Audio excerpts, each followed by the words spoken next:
Many people engage in the stock market, but without knowing how all the gears turn behind the scenes, you are essentially investing blind. In this video, we're going to teach you the 63 most important stock trading and investing concepts you must know. There is also a massive catalog of premium guides that work in combination with today's lesson. We'll show you how you can get this all later in this video. Now quickly, please hit the like button as it allows for our team to continue to produce more free content on YouTube. Let's dive right into it. So what is the stock market exactly? The stock market is the global space for trading and investing. It acts as a funnel for investments to come in and profits to come out. So here's a quick history lesson. The stock market was the brainchild of the infamous Dutch East India Company. At one point, the Dutch East India Co. was the largest and most successful company in history. Achieving a worth of 8.28 trillion in the 17th century is nothing to turn your nose up at, even if they were importing such pungent spices. Dutch East India Co. wanted to continue their global expeditions in search of more exotic herbs and spices to bring back to Europe and sell at a profit. But to do this, they needed large sums of money, sums difficult for even the Dutch East India Co. to cough up. This is then when they decided to reach out to the public, selling stock in order to raise cash. This cash fueled their expeditions, which increased the profitability of the company and the value of the shares held by the initial investors. It was a win-win system, and so began a global exchange of money and assets. By 1792, 24 men, brokers and merchants alike, sat underneath one of the tallest trees in New York City and signed an agreement regarding the handling of trading, assets, and monetary exchange. They sat by the tree, which was the main place for commerce at the time, and set into action a set of standards for brokerage and trade on a little old street you may have heard of, Wall Street. Known as the Buttonwood Tree Agreement, it eventually evolved into the New York Stock Exchange, the biggest stock exchange in the world, which now trades an average of $18.9 billion a day and grows at more than 10% per year. So what are stock exchanges? Stock exchanges are marketplaces where traders, stockbrokers, and corporations buy and sell securities. In North America, you have the big ones, such as the New York Stock Exchange, the Nasdaq Stock Exchange, and the Toronto Stock Exchange. In China, you have the Shanghai Stock Exchange. In Europe, you have the Euronext. When you are researching stocks, the stock exchange is listed to the left of the ticker symbol. The Tesla stock is traded on the Nasdaq Stock Exchange. The Uber stock shows NYSE, which means it's traded on the New York Stock Exchange. The Royal Bank of Canada stock shows TSE, which means it's traded on the Toronto Stock Exchange. Moet Hennessy Louis Vuitton shows EPA, which means it's traded on the Euronext Paris Stock Exchange. The PetroChina stock shows SHA, which means it's traded on the Shanghai Stock Exchange. So what is a stock? A stock is an actual asset you invest in, and owning stock makes you a partial owner of that company. For example, if Billy buys stock in a company called Party Panda, Billy is then a partial owner of Party Panda. So what is a share? A share is the unit of measurement for the asset you have invested in. It tells us how much stock Billy owns in Party Panda. Stock price. A company's stock price is what you have to pay to obtain one share of the company's stock. $244.65 is the current price of Tesla and is what you have to pay to obtain one share. Stock price is determined by supply and demand. If you have higher demand or excess demand, price will rise to meet that demand. If you have higher supply or excess supply, price will decline to meet that supply.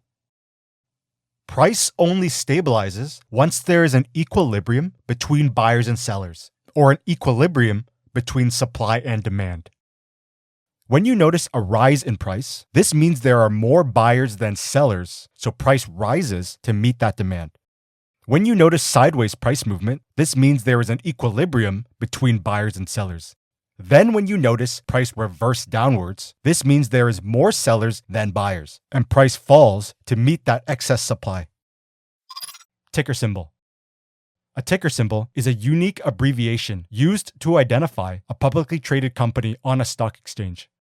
This is usually what you type into your trading app to find the company you want to buy or sell shares in. Apple's ticker symbol is AAPL. Microsoft's ticker symbol is MSFT. Amazon's ticker symbol is AMZN. The ticker symbol is usually listed to the right of the stock exchange, so the Tesla ticker symbol is TSLA. Brokerage. Brokerages are companies that act as the middlemen in connecting buyers and sellers in order to actually complete transactions of stocks and other financial instruments. These are the apps you have on your phone or computer that you use to actually buy and sell stocks. Think companies like TD Ameritrade, Charles Schwab, and Robinhood. Margin. Margin is you borrowing money from your brokerage in order to purchase stocks through offering up securities and assets you already have in your account as collateral. Margin allows you to buy more than you otherwise could with just the cash you have in your account, meaning you can use margin to take on larger positions and achieve larger returns. But this also opens you up to possible larger losses and potentially unlimited risk. I think I want my money back. Bid-ask spread. A bid price is the highest amount a buyer is willing to pay for a stock. The ask price is the lowest amount the seller is willing to accept for a stock. The difference between the bid and ask price is called the spread. Level 2 data. Level 2 data is an exchange's electronic order book that retail traders and institutions can access in order to get an in-depth look at all the bid and ask prices of a particular asset, as well as volume. This allows you to essentially see supply and demand in real time and can be used to better time trade entries and exits. Trading hours. Trading hours are the hours that the main markets are open and when you can actually buy and sell stocks and other financial assets easily due to high trading volume and high liquidity. North American stock markets, such as the New York Stock Exchange and the Nasdaq Stock Exchange and the Toronto Stock Exchange, operate from 9:30 a.m. to 4 p.m. Eastern Time. The stock market is closed on weekends and on holidays. Pre-market trading and after-hours trading. Pre-market trading is the trading activity that occurs before the regular market session opens. For North American exchanges, pre-market trading is from 4 a.m. to 9:30 a.m. Eastern Time. Traders look at the pre-market to gauge market strength and direction for the coming trading session. After-hours trading is the trading activity that occurs after the regular market session closes. For North American exchanges, after hours is from 4 p.m. to 8 p.m. Eastern Time. During pre-market and after hours, there is lower liquidity, larger quote spreads, and higher price volatility. Companies often choose to announce earnings outside of regular trading hours because this way, investors are not able to take immediate, irrational action against the stock and gives investors an opportunity to actually digest the info and act more rationally once the regular market session opens. Long position. A long position is when you buy a stock, also known as going long, expecting price to move upwards and making a profit based on its appreciation. For example, you buy a stock for $5 and it appreciates to $10. You've now made a profit of $5. This is the Upwork stock. You identify this great long trade setup here because you're at a key level with multiple touches. You're trading with the moving uptrend through the higher highs and higher lows. You have a trend line that crosses, making this an area of confluence. You have a candle color change and a long wick candle, which shows a reaction to the key area.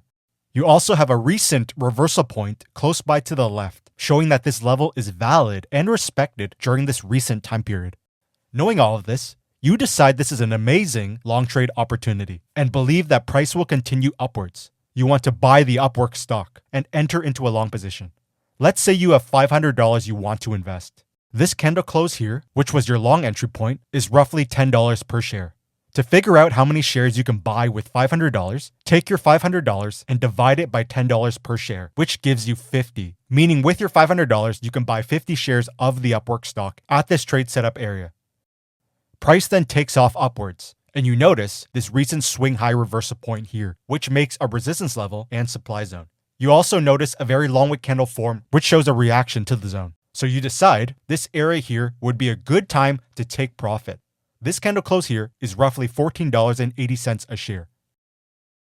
Remember that you have 50 shares of the Upwork stock. So you take 50 and multiply it by $14.80 per share, which gives you $740. To figure out your profit, you take the $740 and minus the $500 it originally costed you to take on the long position, and you are left with $240 in profit.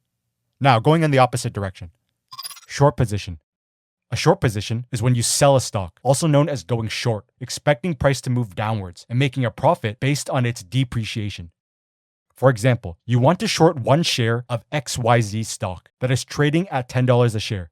So you need to borrow one share of XYZ stock from your broker, and then you sell it on the open market and pocket $10 from its sale. You now owe your broker one share of XYZ stock. At a later date, XYZ's stock drops from $10 a share to $5 a share. You buy back one share of XYZ stock for $5 and give it back to your broker. You've now made $5 from this short trade, as you previously sold one share for $10, but it only costed you $5 to buy it back and settle your debt with your broker. This is the Funko Pop stock. You notice this recent swing high reversal point here, which gives you a supply zone and resistance zone. As price comes back up, you notice a wide divergence form inside of the zone, which signals a possible reversal is coming. You have a rising wedge pattern, and once it breaks below the pattern and also forms a lower low, you believe price will continue downwards. You then decide you want to open a short position. You have $1,000 you want to use to short the Funko stock. This candle here, which was your short entry point, is roughly $11.80 per share. To figure out how many shares you can short, take your $1,000 and divide it by $11.80 per share, which gives you roughly 84.75. And you would round down to 84 so that you don't go over your $1,000 limit. Now, with your $1,000, you can borrow 84 shares from your broker and sell it on the open market at $11.80 and pocket $991.20. Price then continues downwards, and you notice this recent swing low reversal point here, which makes a support level and demand zone. You decide this area here would be a good time to cover your short position. This candle close here is roughly $7.30. Remember, you owe your broker 84 shares of the Funko stock. Buying back 84 shares at the market price of $7.30 will cost you $613.20. After you settle your debt with your broker, you take the $991.20 you initially got from selling at the top and you subtract $613.20 from buying back and covering your short position at the bottom. And as a result, you've netted a profit of $378. Bull market. A bull market is when prices in a financial market are trending upwards and when there is a 20% rise in a major stock market index. There's an overall positive optimistic market sentiment, which leads to more buying than selling and results in an overall rise and appreciation of assets. During bull markets, price makes higher highs and higher lows. In bull markets, you lean towards taking long trade setups to trade with the overall upwards market momentum. Short trades in a bull market are riskier as they are short-lived and just corrective pullbacks before the larger uptrend continues. Bear market. A bear market is when prices in a financial market are trending downwards and when there is a 20% decline in a major stock market index. There is an overall negative market sentiment or fear in the market, which leads to more selling than buying and results in an overall decline and depreciation of assets. During bear markets, price makes lower highs and lower lows. In a bear market, you lean towards taking short trade setups to trade with the overall downwards market momentum. Long trades in a bear market are riskier as they are short-lived and just corrective pullbacks before the larger downtrend continues. Before we continue, we want to hear from you. Tell us in the comments below right now what video topics we should cover next. As always, please hit the like button as it allows for our team to continue to produce more free videos on YouTube. Market order. A market order is an order to buy or sell a stock at as close to the current market price as possible. For example, if the stock price is currently trading at $5 and you want to buy a share, you simply click buy without any additional requirements. And if you are trading a highly liquid and popular stock, it'll often fill instantly and very close to the $5 price. Limit order. A limit order is a buy or sell order at a specific price where the market currently is not. Let's say the price of a stock is trading at $5 and you don't want to purchase it until it reaches $4. You would set a buy limit order for $4. And if price gets there, a buy order for $4 would be automatically triggered for that price or lower. If price never gets to the $4 price, no buy order would be initiated. So let's say you are now holding a stock you purchased at $4 a share and you don't want to sell until it gets to $10. You would set a sell limit order for $10. And if price gets there, a sell order for $10 would be automatically triggered for that price or higher. If price never gets to the $10 price, no sell order would be initiated. Stop order. A stop order is used to limit losses or to lock in gains. Let's say you're currently holding a stock you purchased at $10 and don't want to hold it any longer if it dips below $8. You set a stop order for $8, and if price reaches the $8 price, a sell order will be automatically initiated to cut your losses. Let's say you purchased a stock at $20 and the current market price is $30, meaning you have gained $10. You want to lock in those gains, so you set a stop order for $25. If price starts to reverse and hits that $25 price, a sell order will be automatically initiated so that you cash out of your position and lock in your $5 gain. Volatility. Volatility is the swinging of a stock price up and down. When you see smaller and less frequent swings of price, this signals lower volatility. When you see larger and more frequent swings of price, this signals higher volatility. Notice the drastic and wide swings of price, which signals high volatility and means that there is more risk for your trades, but also more reward. Notice the small swings of price, which signals low volatility and means that there is less risk for your trade, but also less reward. Liquidity. Liquidity is how fast and easily you can buy or sell an asset without it significantly impacting the stock price. Higher liquidity means once you click buy or sell, your position will be filled very fast, almost instantly at times. Low liquidity means when you click buy or sell, your position won't be filled instantly, will often take a longer time to be filled, and might not even be filled at all. Blue chip stocks. Blue chip stocks are stocks from large corporations that are seen as safe, stable, and reputable, and that have often been around for a longer period of time. They have many years of solid earnings and often pay dividends. Think companies like Microsoft, Apple, Johnson & Johnson, and Coca-Cola. Penny stocks. Penny stocks are stocks from small companies with a share price that is less than $5. They have lower trading volume and lower liquidity.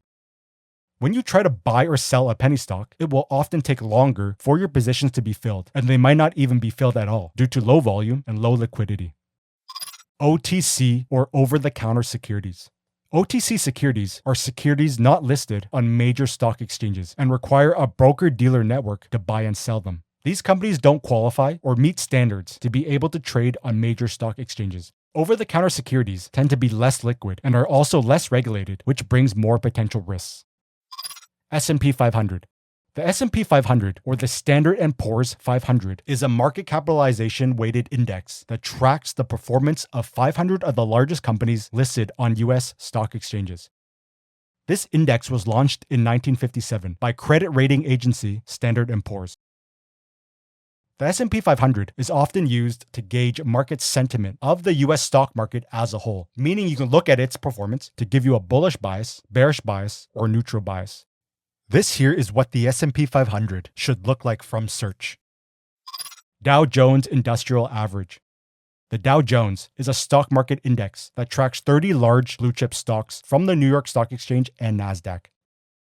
The index was created by Charles Dow in 1896 to act as a proxy for the health of the wider U.S. economy.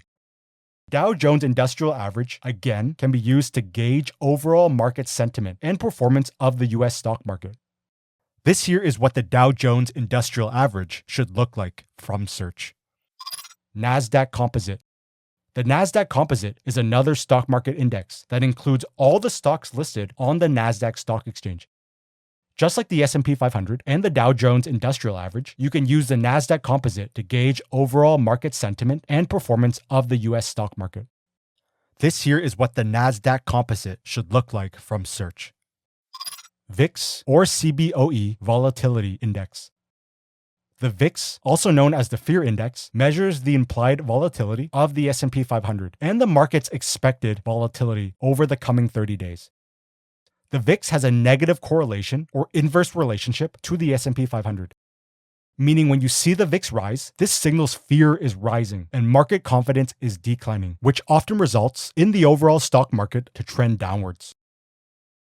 If the VIX falls, this signals fear is declining and market confidence is increasing, which often results in the overall stock market to trend upwards. Knowing this, you can use the VIX as a way to gauge market sentiment and your trading directional bias. This here is what the VIX index should look like from search. Market cap. Market capitalization is the total value of a company's shares. Simply take a company's number of outstanding shares and multiply it by the current market price per share to get your market capitalization. From Google, this here is where you can find a company's market cap. So for the Apple stock, their market cap is 2.69 trillion. EPS, or earnings per share. Earnings per share is calculated by taking a company's net income, subtract from that preferred dividends, then divide that amount by the average number of outstanding shares. EPS is used to gauge how much money a company makes for each one of its shares of stock. In simplified terms, investors use EPS to measure a company's profitability. From the NASDAQ website, you can easily find any company's EPS. So for the Apple stock, you can find all the previous quarter's EPS. PE ratio, or price to earnings ratio. To calculate a company's PE ratio, you take a company's current price per share and divide it by the earnings per share, or EPS. PE ratio is a method used to gauge whether the price of a stock is accurately or fairly priced against its earnings potential. Traditionally speaking, the higher the PE ratio, the more overvalued the company is, where in contrast, the lower the PE ratio, the more undervalued the company is. From the NASDAQ website, you can easily find any company's PE ratio. This here is the Apple stock. Earnings report. Earnings reports are quarterly financial statements issued by publicly traded companies that investors use to gauge company health, performance, and whether they are good investments or not. Earnings reports include an income statement, a balance sheet, and a cash flow statement. Before each earnings report, there's an estimated EPS, and when the earnings report is actually released, the final EPS will either meet, beat, or miss the estimated EPS, which can lead to higher volatility and swings of price. An EPS meet will traditionally mean the stock will stay stable. An EPS miss will traditionally lead to a dip or depreciation of the stock. And an EPS beat will traditionally lead to a rise or appreciation of the stock. From Google search, you will find all the earnings calls down here. On the NASDAQ website, you can find the date of the next earnings call. Dividend. Dividends are periodic payments made to you from companies you own stocks in, usually taken from the company's profits. Not all stocks pay dividends. When looking at dividend-paying stocks, identify the dividend per share, dividend yield, and dividend payout ratio. Companies that provide consistent dividend payments that also increase over time are seen as companies that are healthy and gaining in strength. Companies that provide inconsistent dividend payments or dividend payments that decrease over time are seen as weakening companies. From the NASDAQ website, you can find all the dividend info you need. IPO, or initial public offering. An IPO is when a private company goes public and starts selling its shares on a stock exchange where the general public can purchase. There are always IPOs to look out for, one of which was the sleeper stock Monster Beverage. Let's show this using a figurative example. 1. A private company named Party Panda pitches the idea of their goods and services to potential public investors. 2. If the pitch is successful, investors can sponsor the company, and now Party Panda is ready to hit the market. 3. Party Panda, now backed by investors, shoots onto the public market. This could be the New York Stock Exchange, the NASDAQ, or any number of other stock exchanges depending on where Party Panda operates from. Now anyone can invest in Party Panda by buying stocks. You can use an IPO calendar like the one on the NASDAQ website to track upcoming IPOs or recent IPOs. Stock split. A stock split is when a company splits its stock, which increases the number of shares outstanding, but as a result, each individual share is devalued. For example, if there is a 2-for-1 split, every share you have is now doubled, but each one of those shares is worth half as much. This is often done to make each share price lower to appeal to new investors so that they'll buy in. You can use a stock split calendar like the one on the NASDAQ website to track upcoming splits. Stock buyback. A stock buyback is when a company uses its cash to repurchase its own outstanding shares in order to reduce the number of shares on the market. This in turn means the remaining shares on the market increase in value and theoretically should lead to an increase in the company's stock price. Warren Buffett famously loaded up on Apple stock due to his support of their aggressive share buyback program, which has resulted in the meteoric rise of Apple's stock ever since, and is Berkshire Hathaway's largest stockholding. This is what happens when a company buys back their own shares. Short interest. Short interest is the total number of shares of a stock that have been sold short and that haven't been covered yet. An increase in short interest signals investors are getting more bearish. A decrease in short interest signals investors are getting more bullish. Use a site like MarketWatch and find a company's short interest. Look at the floated short percentage. The higher this percentage is, the more pessimistic investors are towards the stock, and the stock overall is deemed a more risky play. Short squeeze. When a stock rises significantly due to heavy buying presence, short sellers who are holding short positions on that same stock are forced to cover those shorts and purchase the stock in order to limit further losses. The double action of long buyers buying up the stock and short sellers also buying up the stock triggers an explosive move upwards. This is the GameStop stock, and I'm sure you all remember the massive short squeeze that happened here. As the stock soared, the financial world was left stunned. We are seeing a phenomenon that I have never seen. Notice how these drastic moves upwards after a short squeeze usually don't sustain, and price often comes back down to earth afterwards, because the driving force behind the initial massive move upwards was based on irrational factors and not fundamental factors. This is the AMC stock, and here was the massive short squeeze. And again, price crashed down afterwards and wasn't able to sustain the high price, as the company's fundamentals did not support the insanely expensive price of the asset. ETF or exchange traded fund. An ETF is an investment fund that invests in a basket of stocks, bonds, or other financial assets, meaning when you buy an ETF, you are investing in many different securities all at once, allowing you to be more diversified.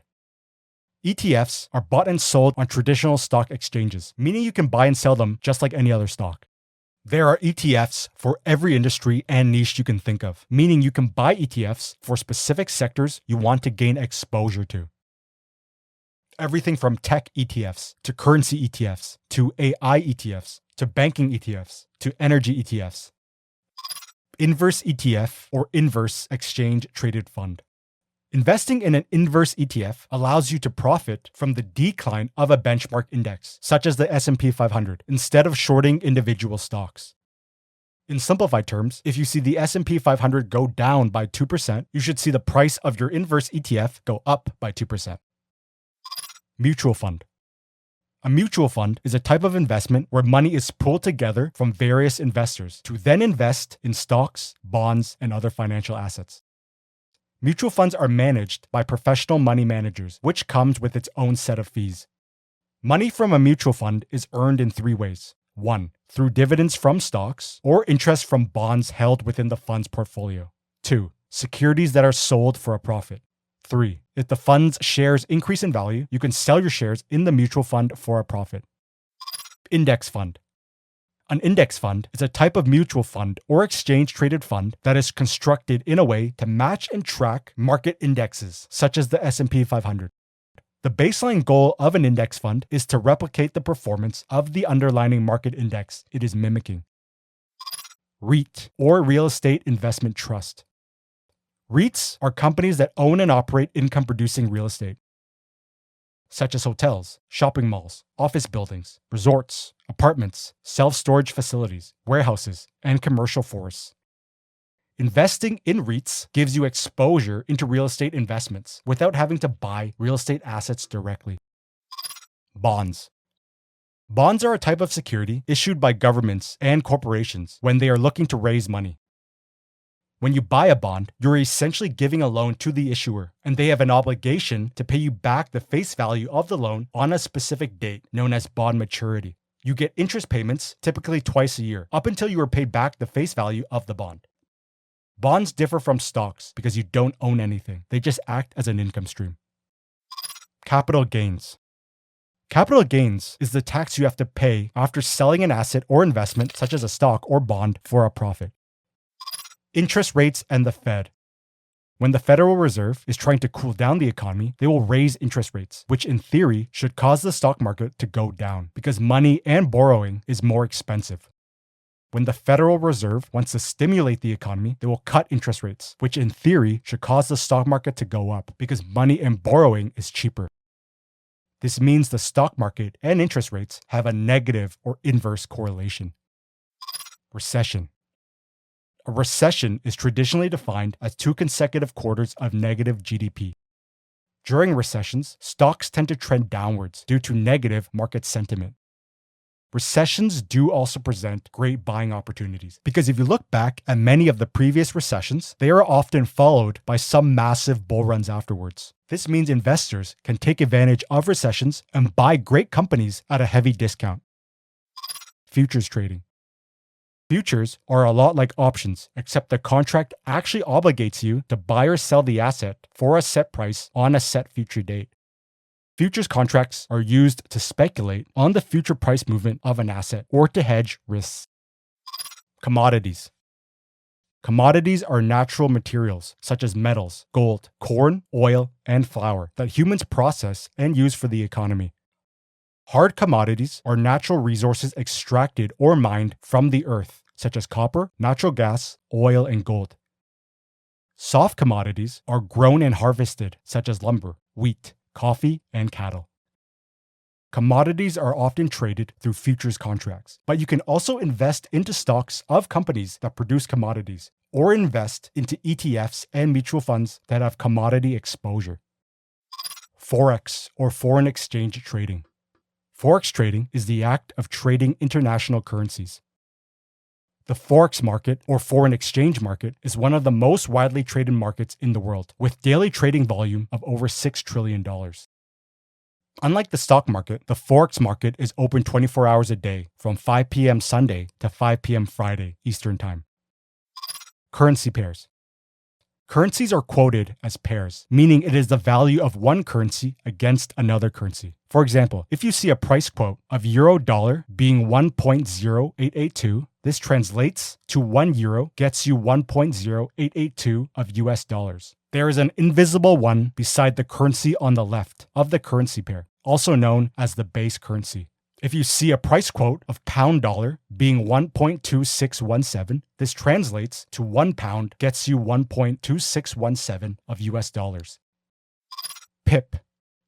In foreign exchange, a PIP stands for percentage in point, which represents a unit of change in an exchange rate of a currency pair. Major currencies are priced to 4 decimal places, and a PIP is 0.0001. For pairs with the yen as the counter currency, a PIP would be 0.01. Cryptocurrency. Cryptocurrency is digital currency that doesn't require banks or financial institutions to verify transactions. You can purchase cryptocurrency as an investment or use it for online transactions and to buy things. Cryptocurrency is supported by blockchain technology, which is a public digital ledger that records transactions across many computers, and that data cannot be altered. Dark pools.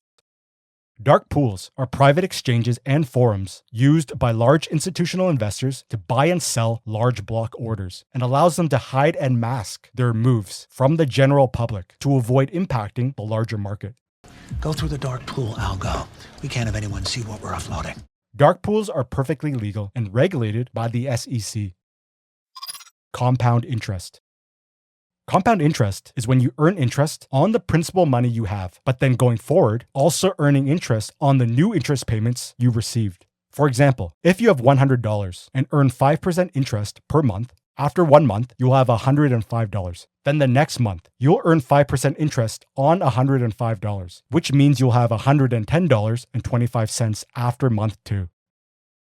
This is compound interest in motion, as you earned 5% interest on your initial $100 and then another 5% interest on the $5 interest payment you received from the previous month. Over time, this creates a compounding, snowballing effect where your money grows exponentially. Options trading. Options are financial instruments or contracts that give the buyer the right to buy or sell an asset at a set price at any time up until the contract expires. The buyer is not obligated but has the option to do so. A call option gives you the right to buy a stock at a set price. So if that contract has a strike price of $100 and the stock increases to $150, the option contract allows you to still buy the stock for $100, which is below the current $150 market price. A put option gives you the right to sell a stock at a set price. If that contract has a strike price of $50 and the stock decreases to $25, the options contract allows you to still sell the stock for $50, which is above the current $25 market price. Now, the real magic to trading options is to find an A+ price action trade setup and then combining it with our options trading strategy for your entry. There is a massive options trading guide on our site that goes through every possible options trading strategy and entry. Technical analysis. Technical analysis is looking at past price movement and market data, identifying patterns and trends, and using it all to help make predictions of future price movement and future market direction. Here are a few simple examples of technical analysis in action. You look at historical price movement and notice price was making higher highs and higher lows, signaling a moving uptrend. So you believe in the future, price will continue to make higher highs and higher lows. So you want to look for long trades to trade with the moving uptrend. You look at historical price movement and noticed that price was making lower highs and lower lows, signaling a moving downtrend. So you believe in the future, price will continue to make lower highs and lower lows. So you want to look for short trades to trade with the moving downtrend. You look at historical price movement and notice every time price came to this area, it reversed drastically, which means this area is of high interest to buyers and sellers. So you believe in the future, if price comes back to this area, there is a higher percentage chance that price will reverse off of it again, which presents trade opportunities. You look at historical price movement and notice that every time price touched this trend line, it bounced off of it. So you believe in the future, if price comes back to this trend line, it'll bounce off of it again, which presents trade opportunities. Price gaps.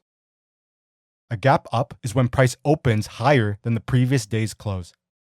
A gap down is when price opens lower than the previous day's close. A gap fill is when price returns to the pre-gap price.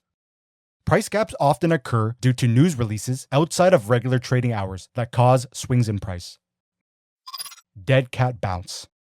When a stock is on the decline, in a downtrend, and in a bearish market, you might notice a pullback or slight upwards bounce and recovery before continuing downwards. This is known as a dead cat bounce. You have your moving downtrend. These are your dead cat bounces, which are small pullbacks that occur within the larger moving downtrend. The reason dead cat bounces form is due to short sellers taking profit or from value buyers trying to buy into the stock. But overall, the selling pressure is too strong for any kind of true trend change to occur, and the downtrend just continues on. Risk-reward ratio. The risk-reward ratio allows you to measure what you can possibly gain for every dollar you risk on an investment. What you risk should at minimum be equal to what you can gain, meaning a risk-reward ratio of 1-to-1. In the best cases, the reward potential should be higher than what you are risking, meaning a risk-reward ratio of 1-to-2 or 1-to-3, because this allows you to risk less to gain more, which gives you an edge in the market. Day trading. Day trading is buying and selling assets within the same trading day and session. These positions can last minutes to hours, but all positions are liquidated before the end of the trading day and session. Day trading involves combining the usage of these three core timeframes. 1. Your daily timeframe to get your big picture directional bias. 2. Your 4-hour timeframe to get your medium-term directional bias. And 3. Your very low timeframe, which is your entry timeframe. Now here's the key. All three of these timeframes need to have price action that gives you the same directional bias, and all telling you to trade in the same direction, which gives you the most accurate trade entries. We'll cover this more in the next section. Swing trading. Swing trading is holding positions for more than one day. These positions are often bought and sold within a few days, up to a few weeks. Now, for swing trading, you again need timeframe confluence from your three core timeframes. 1. Your big picture time frame is your weekly time frame. 2. Your medium term time frame is your daily time frame. And 3. Your entry time frame is your lower intraday time frame. All three of these time frames need to be confluent and telling you to trade in the same direction. Let's show this right on the charts. So the top left chart is the weekly time frame. The top right chart is the daily time frame of the same asset. And the bottom chart is the intraday time frame of the same asset. Starting with the weekly, you have a clear moving downtrend through the lower highs and lower lows, so you want to trade with the downtrend. And you have a bearish bias. This here is your short trade setup through the long wick candle at the key weekly resistance level. Now you look inside of the trade setup area here on the daily time frame on the right to see if there is also bearish price action, which you had through the double top reversal pattern, giving you a bearish bias again on the daily time frame. At this point, the weekly time frame and daily time frame are both bearish and confluent. So when you look inside of the trade setup area here, but on the lower intraday time frame below, you had a trend change pattern through the neckline break and lower low that formed, which again is bearish price action and gives you another bearish bias. The weekly downtrend, daily double top reversal pattern, and intraday trend change pattern all give you bearish price action and all tell you to take short trades, meaning all three timeframes are confluent. You would then go to the very low timeframes and take a hyper accurate short entry using our entry and exit strategy. Let's show this again. So the top left chart is the weekly time frame. The top right chart is the daily time frame of the same asset. And the bottom chart is the intraday time frame of the same asset. Starting with the weekly, you had a clear moving downtrend through the lower highs and lower lows. So you want to trade with the downtrend and you have a bearish bias. This here is where the short trade setup occurred, through the long wick candle at the key weekly resistance level and trendline that crossed, giving you an area of confluence. Now you look inside of the trade setup area here, but on the daily time frame on the right to see if there is also bearish price action, which you had through the multiple long wick candles reacting to the level. But also, the two recent reactions to the left made this an imperfect triple top pattern. At this point, the weekly time frame and daily time frame are both bearish and confluent. So when you look inside of the trade setup area here, but on the 4-hour time frame below, you had a rising wedge pattern. Once the pattern breaks below, this confirms the reversal from an uptrend to a downtrend, and again is bearish price action and gives you another bearish bias. The weekly downtrend, daily triple top and multiple long wick candles, and 4-hour reversal wedge pattern and break all give you bearish price action and all tell you to take short trades, meaning all three timeframes are confluent. You would then go to the very low timeframes and take a hyper accurate short entry using our entry and exit strategy. Now, the most important part, you need to actually learn how to choose the best assets to trade and invest in. But more importantly, these are the many questions you need to know the answers to. We answer all this and so much more on our site at wisetrade.com. There is a series of premium trading guides that work in combination with this video and are required to have to fully grasp these concepts. They are available on our site at wisetrade.com. The link is also in the description below. Make sure to hit the like button as it allows for our team to continue to produce more free content on YouTube. So thanks for watching and I'll see you in the next episode. True man, I'm free, I wake up a new episode. I pop out cleaners, keep me up a level though. She talk to me like I'm not me, I get it though. Yeah, I'm so eclectic, I'm me to the credits roll. Talk down to me, they might have to send medical. I'm out the league, I'm OD, they pathetic though. Look how I move, I'm protected. Shawty so swoon in my presence.